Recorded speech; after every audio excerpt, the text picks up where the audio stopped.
कहते हैं। इसलिए पिछले टर्न पर आपने देखा कि पाचन तंत्र में मनुष्य का जो आहार नाल है वो लगभग 10 मीटर लंबा है और वो कई भागों में बटा है, जैसे छोटी आंत, बड़ी आंत, आमाशय, ग्रसनी आदि। और फिर जो है उसमें कुछ सहायक पाचक ग्रंथियां हैं जो पाचक रस निकालती हैं, जिससे भोजन, जिनमें एंजाइम होता है, एंजाइम के जो है भोजन के जटिल अवयवों को तोड़ता है सरल अवयवों में। इसी को हम पाचन क्रिया कहते हैं। तो पहले हम देखें मुंह में पाचन। मुंह में जब हम भोजन चबाते हैं तो जीभ उसे उलटती पुलटती है तथा दांत उसे काटती, कुतरती और पीसती है, जिससे लार ग्रंथियों से आया हुआ लार उसमें मिल जाता है। इस तरह से भोजन छोटे छोटे टुकड़ों में टूट जाता है और इसमें जो टाइलिन एंजाइम है मंड पर क्रिया करके टाइलिन, जिसे अब एमाइलेज कहा जाता है, एमाइलेज, इसी को हम टाइलिन भी कहते हैं,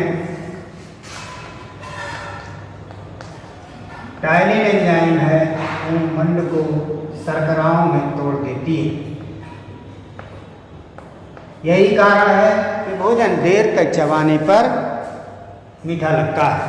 तो मुंह में पाचन क्या हुआ? मुख्य ये है कि मंड जो है लार में उपस्थित एमाइलेज एंजाइम मंड पर क्रिया करके उसे ग्लूकोज और फ्रुक्टोज में तोड़ देता है, जिन्हें शर्कराओं में तोड़ देता है। आप यहाँ शर्करा की जगह पर ग्लूकोज भी लिख सकते हैं, ग्लूकोज में तोड़ देता है। और साथ ही भोजन को चिकना बना देता है और दांत जो है भोजन के बड़े टुकड़ों को छोटे टुकड़ों में तोड़ देता है। अब यह भोजन निगलन द्वारा निगल लिया जाता है और ग्रसनी ग्रास नली से होता हुआ आमाशय में पहुंच जाता है। तो आमाशय में पाचन क्या होता है? आमाशय में पाचन क्रिया में आप देखें, आमाशय में पाचन रेनिन दूध को फाड़ देता है, रेनिन दूध को फाड़ देता है या दूध से केसीन अलग कर देता है, अलग करता है, यानी दूध को फाड़ देता है। दूध फटेगा तो पचेगा केसीन से। दूसरा HCl जो निकलता है भोजन को अम्लीय बना देता है, जिससे बना देता है, जिससे वसा छोटे छोटे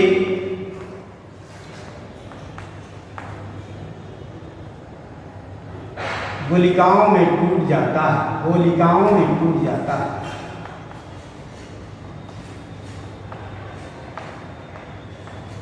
टूट जाता है तथा जो पेप्सिन एंजाइम है वह प्रोटीन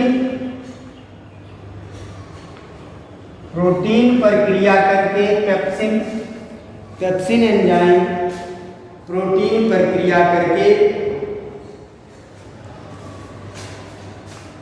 पेप्सिन एंजाइम प्रोटीन पर क्रिया करके पेप्टोन्स और पेप्टाइड में तोड़ देता है, पेप्टोन्स और पॉलीपेप्टाइड में तोड़ देता है। और पॉलीपेप्टाइड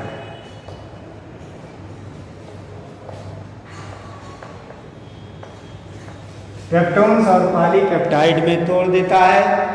और इस तरह से अब भोजन काइम बन जाता है। अब क्या बन जाता है?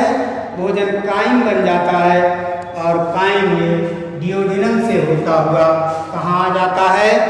छोटी आंत में। तो आप देखें छोटी आंत में पाचन,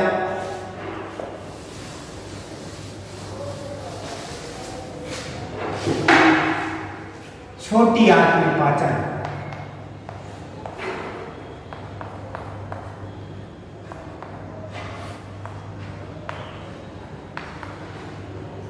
जब छोटी आंत में भोजन पहुंचता है तो यकृत से बाइल जूस और पैंक्रियाज से पैंक्रियाटिक जूस मिला दिया जाता है। ध्यान रहे, अब भोजन अम्लीय माध्यम से क्षारीय माध्यम में बदल जाता है और इसमें एमाइलेज एंजाइम कार्बोहाइड्रेट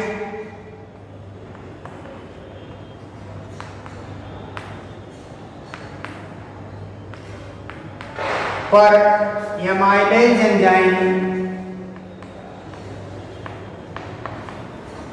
क्रिया करके ग्लूकोज में तोड़ देता है।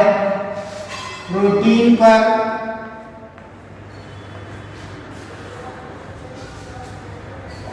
ट्रिप्सिन, काइमोट्रिप्सिन, स्ट्रिप्सिन, ट्रिप्सिन,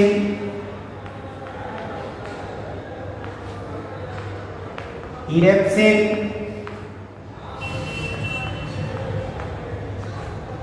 ट्रिप्सिन, इरेप्सिन, स्टिएप्सिन,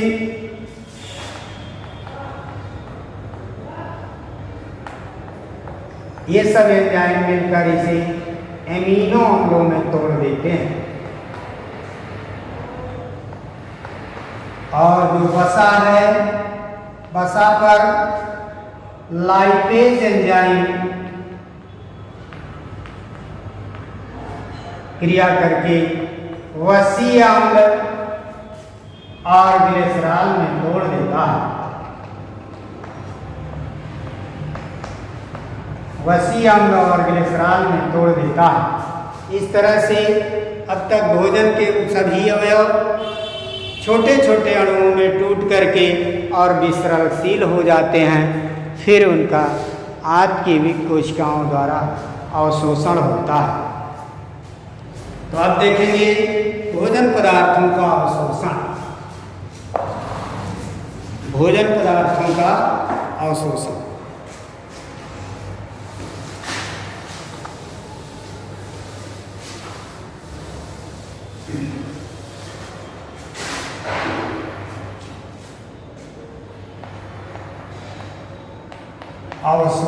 एब्जॉर्प्शन। अवशोषण छोटी आंत में उंगलियों जैसे अनेक उभार होते हैं जिन्हें रसांकुर कहते हैं, यानी विलाई कहते हैं, जिन्हें रसांकुर कहते हैं। ऐसे छोटे छोटे उभार होते हैं, ये कोशिकाओं के बने होते हैं। इसमें रुधिर वाहिनियां फैली होती हैं और यह विलाई अवशोषण तल को बढ़ा देते हैं, तब जिससे पचे हुए भोजन के कण जैसे अमीनो अम्ल, ग्लूकोज, फ्रुक्टोज और वसीय अम्ल, ग्लिसरॉल आदि सब विसरित होकर के रुधिर वाहिनियों में पहुंच जाते हैं। लेकिन यहाँ ध्यान दें कि ग्लूकोज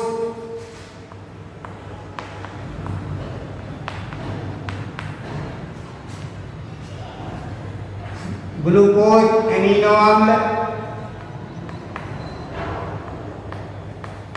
आदि विसरित होकर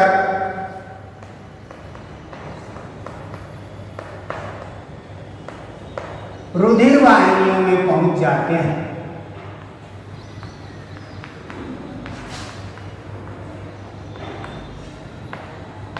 परंतु वसीय अम्ल व ग्लिसरॉल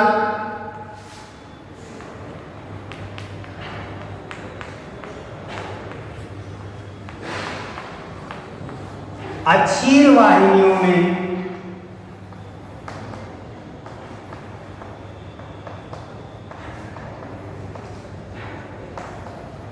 अवशोषित होते हैं।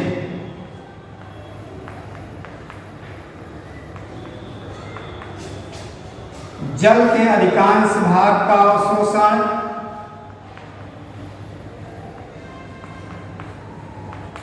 बड़ी आंत में होता है।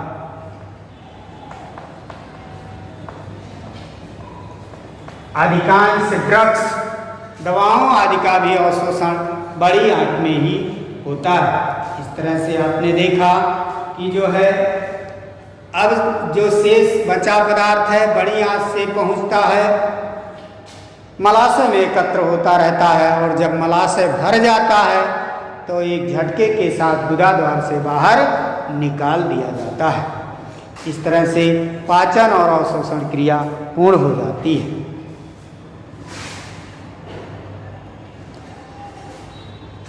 बच्चों, आपने देखा कि जो पाचन तंत्र है मनुष्य का वह आहार नाल तथा पाचक ग्रंथियों का बना है। जैसे लार ग्रंथ और लीवर यानी यकृत और अग्न्याशय, ये तीन मुख्य ग्रंथियां हैं। इन तीन मुख्य ग्रंथियों का कार्य हम अगले टर्न पर देखेंगे, लेकिन आप देखें कि लार ग्रंथियों से लार निकलता है जो मुंह में पाचन क्रिया करता है। जब हम भोजन मुंह में चबाते हैं तो हमारे दांत भोजन के बड़े बड़े कणों को छोटे छोटे कणों में तोड़ देते हैं, जिसे हम यांत्रिक पाचन कहते हैं। अब छोटे छोटे टुकड़ों में टूट जाते हैं। उसी समय लार में उपस्थित टायलिन एंजाइम मंड पर क्रिया करके उसे शर्करा या ग्लूकोज में बदल देता है। यही कारण है कि भोजन देर तक चबाने पर हमें मीठा लगने लगता है। मुंह में भोजन लार से सन करके लसलसा फिसलनदार हो जाता है और वह निगलन द्वार से होता हुआ ग्रास नली में पहुंचता है, और ग्रास नली की क्रमाकुंचन गति से वह आमाशय में पहुंच जाता है। आमाशय के गैस्ट्रिक ग्लैंड से, गैस्ट्रिक ग्रंथियों से आमाशयी ग्रंथियों से आमाशयी रस का स्राव होता है, जिसमें मुख्य रूप से रेनिन, हाइड्रोक्लोरिक एसिड, पेप्सिन तथा लाइपेज एंजाइम होते हैं। याद रखें बच्चों, 4 रेनिन, HCl, ट्रिप्सिन और लाइपेज एंजाइम होते हैं। रेनिन दूध को फाड़ कर केसीन अलग कर देता है। पेप्सिन प्रोटीन पर क्रिया करके उसे पेप्टोन्स और पॉलीपेप्टाइड्स में तोड़ देता है, परंतु यह HCl की उपस्थिति में पेप्सिनोजन बनकर ही कार्य करता है। तथा लाइपेज वसा पर क्रिया करके उसे छोटे छोटे अणुओं में तोड़ता है। HCl भी वसा के मंथन का कार्य कर देता है, उसे घुलनशील बनाता है, इमल्सिफाइड करता है। साथ ही यहाँ पर और कोई पाचन कार्य नहीं होता। अब तक भोजन बहुत अम्लीय हो जाता है। अब धीरे धीरे यह भोजन पाइलोरिक वाल्व से होता हुआ डियोडिनम ग्रहणी में पहुँचता है, जहाँ पर लीवर से बाइल जूस, पित्तरस और पैंक्रियाज, अग्न्याशय से अग्न्याशयी रस मिला दिया जाता है।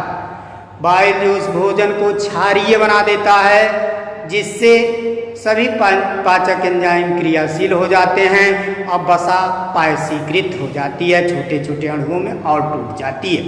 तथा पैंक्रियाज से अनेक पाचक एंजाइम जैसे लाइपेज, इरेप्सिन, ट्रिप्सिन और एमाइलेज आदि एंजाइम आते हैं, और वो भोजन के विभिन्न प्रकार के अणुओं जैसे कार्बोहाइड्रेट पर कार्बोहाइड्रेजेस मतलब उसमें एमाइलेज और फ्रुक्टेज, लैक्टेज आदि एंजाइम होते हैं, वो क्रिया करके कार्बोहाइड्रेट को सरल शर्कराओं में बदल देते हैं। तथा ट्रिप्सिन, काइमोट्रिप्सिन, इरेप्सिन, पेप्सिनोजन आदि प्रोटीन पर क्रिया करके उसे प्रोटीन के सरल अणु एमिनो अम्लों में बदल देते हैं। तथा लाइपेज वसा को पचाने वाला एकमात्र एंजाइम है लाइपेज। यह लाइपेज वसा पर क्रिया करके इमल्सिफाइड पायसीकृत वसा पर क्रिया करके उसे वसीय अम्ल और ग्लिसरॉल में बदल देता है। अब छोटी आंत में पाचन क्रिया लगभग पूर्ण हो जाती है, जिसमें आंत्र ग्रंथियों से निकले हुए एंजाइम सुक्रेज, लैक्टेज, माल्टेज, फ्रुक्टेज आदि संबंधित कार्बोहाइड्रेट को ग्लूकोज में बदल देते हैं। अब यहाँ पाचन क्रिया पूर्ण हो जाती है। छोटी आंत में ही उसके भीतरी दीवार पर उंगलियों जैसे अनेक उभार पाए जाते हैं। यह उभार रसांकुर विल्लाई कहलाते हैं। विल्लाई अवशोषण तल को कई गुना बढ़ा देते हैं। फिर इन विल्लाई पर बाल जैसी रचनाएं माइक्रो विल्लाई होते हैं जो और कई गुना बढ़ा देते हैं। कई गुना बढ़ा देने से पचे हुए भोजन के कण उनके संपर्क में आ जाते हैं और उसकी प्रचूसी कोशिकाएं विसरण विधि से पचे हुए भोजन पदार्थों को चूस करके अवशोषित करके रुधिर वाहिनियों में पहुंचा देते हैं। कार्बोहाइड्रेट और प्रोटीन के अणुओं का अवशोषण रुधिर वाहिनियों में होता है, परंतु वसा के अणु जो ग्लिसरॉल और वसीय अम्ल हैं, इनका अवशोषण अक्षीर वाहिनियों में होता है। यहाँ भी कुछ जल का अवशोषण हो जाता है, परंतु अधिकांश जल का अवशोषण बड़ी आंत में होता है। बड़ी आंत में अनेक दवाओं और ड्रग्स का भी अवशोषण होता है। इस तरह से अवशोषण क्रिया पूर्ण हो जाती है। शेष बचा भोजन पदार्थ धीरे धीरे आगे बढ़ता हुआ आमाशय में बूंद बूंद करके, आमाशय करें मलाशय में बूंद बूंद करके इकट्ठा होता रहता है और जब मलाशय भर जाता है तो एक झटके के साथ गुदाद्वार से बाहर फेंक दिया जाता है, जिस क्रिया को हम बहिक्षेपण कहते हैं। यहाँ एक बात और है कि जो पाचन क्रिया में विभिन्न पाचक ग्रंथियों की भूमिका है, उसको हम आगे टॉपिक पर देखेंगे कि कौन से पाचक ग्रंथि से क्या पाचक रस निकलता है और उसका क्या कार्य है। बच्चों, जहाँ से बड़ी आंत प्रारंभ होती है, जहाँ छोटी आंत समाप्त होती है, वहाँ पर एक अवशेषी अंग कृमि रूप परिशेषिका अपेंडिक्स पाई जाती है। कभी कभी अधिक दबाव के कारण अपेंडिक्स में भोजन के कण चले जाते हैं और वहाँ से पुनः वापस नहीं आ पाते हैं, वहाँ सड़ने लगते हैं, जिससे अपेंडिक्स नामक रोग हो जाता है और वहाँ सूजन हो जाती है, घाव बन जाता है, पक जाता है, जिसे समय रहने पर डॉक्टर काट करके निकाल देता है, क्योंकि उसका हमारे शरीर में कोई कार्य नहीं है।